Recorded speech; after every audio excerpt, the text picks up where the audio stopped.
नमस्कार। स्क्रीन पे आप देख सकते हैं Devram, Swaleram, Mundhe and others versus state of Maharashtra 2021 Bombay high court की एक judgment. Honourable Bombay high court ने स्कूल्स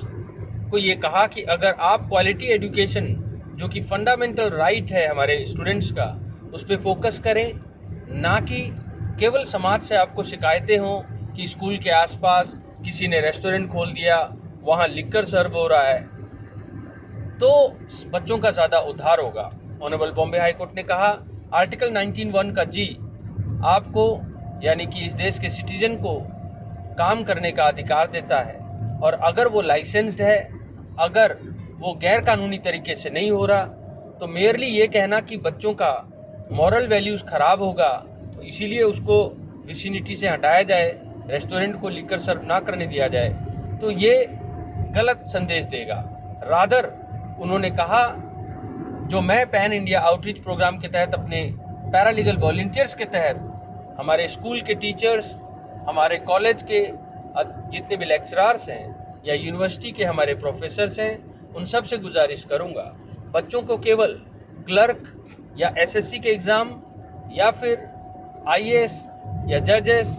या केवल नौकरी पाने का, लाइवलीहुड कमाने का साधन ना सिखाएं। रादर मॉरल एजुकेशन जो है उसको इतना स्ट्रॉन्ग करें जिस तरह जापान, फिनलैंड, स्कैंडिनेविया यानी नॉर्वे, डेनमार्क में बच्चों को बहुत ही साइंटिफिक तरीके से असाइनमेंट बेस्ड उनमें क्वालिटीज़ इनकलकेट की जाती है, स्वॉट एनालिसिस और कई साइंटिफिक टेम्परामेंट के साथ उनको एक अच्छा सिटीजन बनाया जाता है, और बाई प्रोडक्ट होता है कि लाइवलीहुड के लिए उनका स्किल डेवलप हो जाए। हमारे देश में चाहे डिसेबिलिटी एक्ट 2016 हो या मेंटल हेल्थ केयर एक्ट 2017, जिस पे डीएलएसए सिरमौर एट नाहन के अलग से वीडियो बने हैं, हमने उन वीडियोस में देखा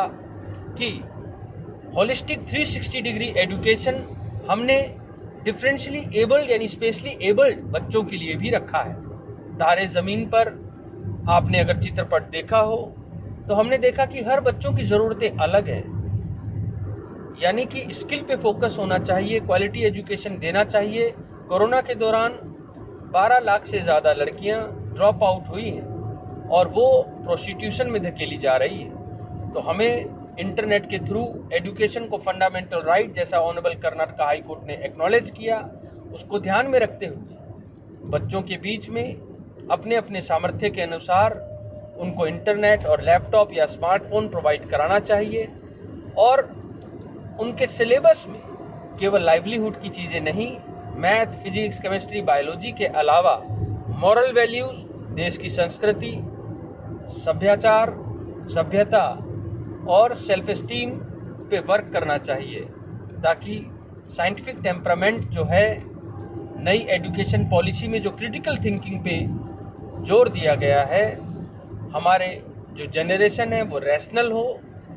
और वो कैजुइस्टिकल यानी कि मॉरल कंफ्यूज ना हो, मॉरल डिलेमास में अपनी ज़िंदगी ना काटें, और सक्सेसफुल इंजीनियर बनने के बावजूद या सक्सेसफुल डॉक्टर बनने के बावजूद कॉन्फ्लिक्ट में ज़िंदगी ना जिएं, जिससे कि काउंटर प्रोडक्टिव सिस्टम हम दे देते हैं। इन्वायरमेंट और नेचर के अगेंस्ट जाकर तरक्की करना 2 दिन की चांदनी और फिर अंधेरी रात जैसा है, ऐसा आप लोगों को बताएं। इसी तरह से मॉरल एजुकेशन के बगैर लाइवलीहुड बच्चों को पढ़ाना और उनको हर चीज़ के लिए स्केप्टिक बना देना, ना कि क्रिटिकल एनालिसिस करने का उनको पावर देना, उनको अच्छा थिंकर ना बना पाना, उनको फिजिक्स के साथ मेटाफिजिक्स का कॉम्बिनेशन ना सिखा पाना हमारे समाज के लिए फेलियर होगा। पैन इंडिया आउटरीच प्रोग्राम के तहत 25 साल बाद हम भारत को कहाँ देखते हैं, इसीलिए हम 45 दिन में 545 गाँव को कवर करने का, और वो भी एक बार नहीं, 2 बार नहीं, 3 बार, और ये केवल इंडिविजुअल हीरोइज्म के लिए नहीं या पेपर डेमोक्रेसी के लिए नहीं, इस तरीके से कि हम एक हफ्ते फिर एनालिसिस करेंगे 14/11 के बाद 21/11 तक कि क्या इम्पैक्ट हुआ सोसाइटी में, उस इम्पैक्ट एनालिसिस के बेसिस पर सक्सेस स्टोरीज हम बनाएंगे, मीडिया के थ्रू उनको दिखाया जाएगा, ताकि legal service authority article 39A की स्पिरिट के हिसाब से इस देश में एक ऐसा रेवोल्यूशन लेके आए जिसे हम कॉन्स्टिट्यूशनल मोरालिटी अपने बच्चों के डीएनए में डाल दें, जिससे कि भारत वर्ल्ड का विश्व गुरु बने, सुपर पावर बने। जय हिंद, जय हिमाचल।